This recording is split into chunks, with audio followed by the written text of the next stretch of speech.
Gyvenimą per 365 dienas, 108 diena yra tokia loginė klaida, vadinama išgyvenusio klaidingas nusistatymas.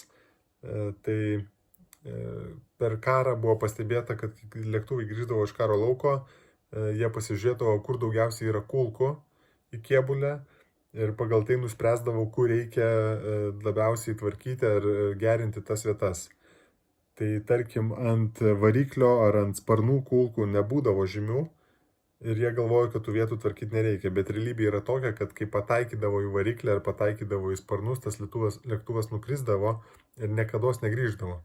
Tai mes tokias klaidas irgi darome gyvenime, žiūrint į sėkmingus žmonės, mes matome tik tai tuos, kurie grįžo, mes nematome visų, kurie žlugo ir daug kitų sričių. Tai mums tiesiog reikia atidžiai šitą turėti omeny ir niekados nepamiršti, kad tai gali būti.